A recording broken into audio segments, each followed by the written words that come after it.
Hard work stops working. There's one thing that every founder experiences, and that's hard work stops working. When you raise money and the investors start breathing down your neck and you're supposed to scale the business and you don't really know where to start, then you go back to your default settings and you just work harder. And you help out here, you help out there, you go into these meetings. It's all a bit unstructured just yet. If that feels familiar, this video might be for you. Quick story. First time somebody called for the CEO, I looked around until I realized it was me, because I actually felt like the founder, not the CEO, and therein lies the problem. Well, you build this thing with your bare hands, with duct tape and caffeine, and suddenly you're supposed to lead. And you don't really know what that means. You feel a little bit useless. You sit in your normal chair in front of your normal laptop and you go back to your default settings. You feel that your calendar is packed, but in a way your hands feel empty. You miss this rush of fixing things, of jumping in, getting shit done, being useful. But every time you jump into the weeds, everything else in the business slows down. You think you're helping, but it's not helping the business. I know it's very hard to admit, but that's the truth. The more you work in the business, the less you work on the business. And every founder goes through this identity crisis. So I did it, everybody else does. So this is pretty normal. The thing that made you great at building this company to this point will destroy you as a CEO. Unfortunately, now is the time to evolve. Because hard work is easy, letting go is hard. You can't be the driver and the engine. It's a little bit like this. You used to be a bunch of friends on a sailboat, right? You hoist the sail, you peel the potatoes, everybody does a bit of everything. But now you are on a large ship, it has several decks, and if you go to the kitchen to cut the onions because you're the best with a knife, they're missing you on the bridge and the ship doesn't have a captain and doesn't know where to go. Your crew doesn't need you to prove that you can cook. They need somebody to steer the damn boat. Hard work might get you out of the harbor, but true leadership will get you over the ocean. Enough with the analogies and metaphors. Metaphors? The best CEOs I've coached, they didn't build that confidence overnight. They grew competence step by step over time. They swapped execution dopamine for leadership clarity. You slowly start measuring success not by how much you do, but how much the team gets done without you.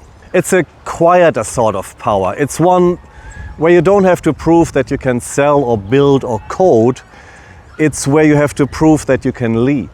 That doesn't mean micromanaging, of course. You don't have to tell people which way around to hold a pencil. But they want to know exactly what you expect from them and when you expect it.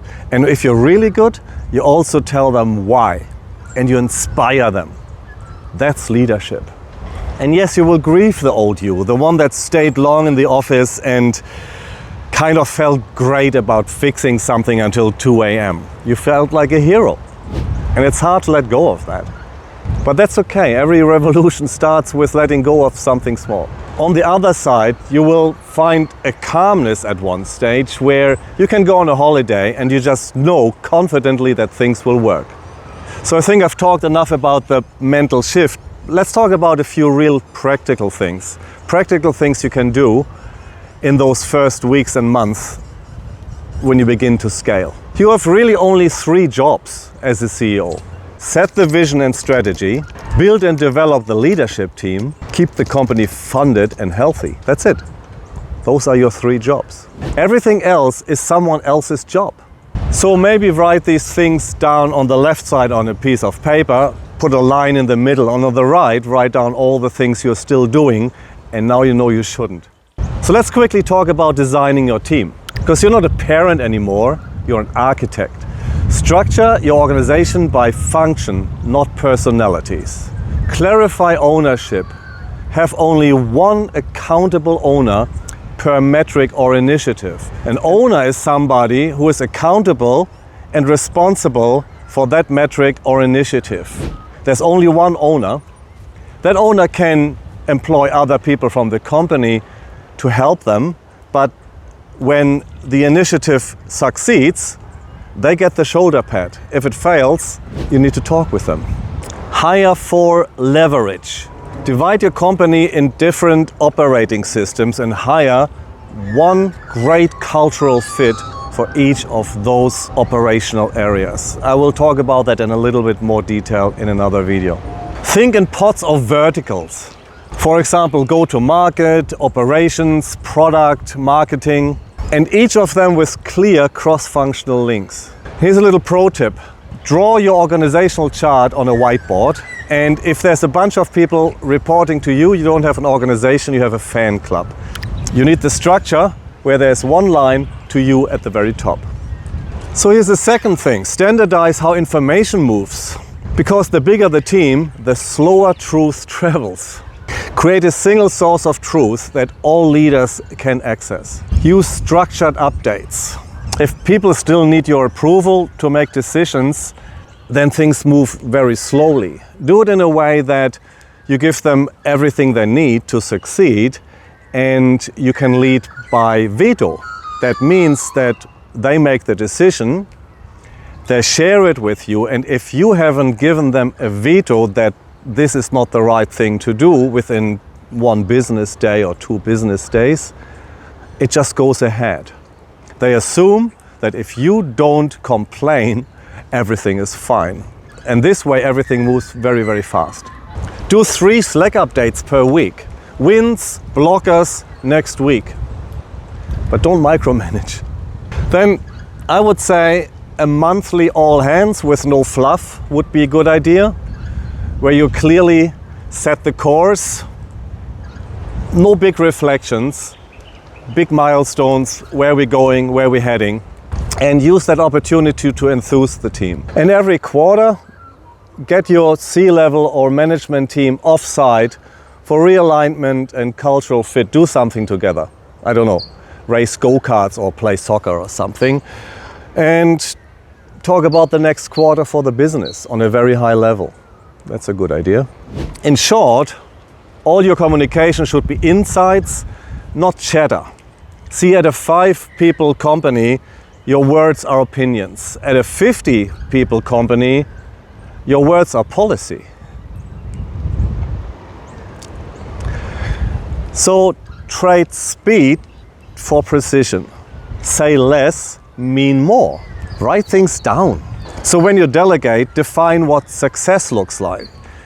Don't discuss the process. They should know. And above all, don't be a Slack therapist. Get out of there. I mean, read it here and there, just to have an ear on the ground, but don't get too involved. I know it's hard. Finally, for yourself, protect some deep thinking time. If your calendar doesn't have enough white space, your company probably loses clarity. Block 4 hours for untouchable thinking time and deep work every week. I assume you're already time boxing at this stage, but your inbox is still a little bit of a distraction. Perhaps hire an EA to triage your inbox for you. Maybe not in the first month, but 6, 7, 8 months after fundraising, that might be a really, really good idea. So with all this, the real work is creating that machine that gets real work done without you being present. Everybody knows what they have to do.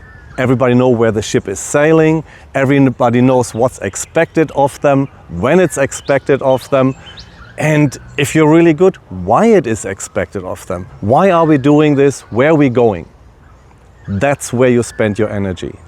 If this felt a little bit like a mirror, maybe you feel that some of the other videos in the scaling playlist are also interesting for you. If you have any questions, put them down in the comments. If there's a specific topic you would like to hear about for that scaling shift in your company, tactics, strategy, let me know. I've also written a little chapter on this for my new book, Your Startup Life. The link is below. Download it and tell me what you think. All right, I hope that was helpful. It got very cold and chilly here in the wind, and I hope the microphone picked up my voice all right. See you later. Bye.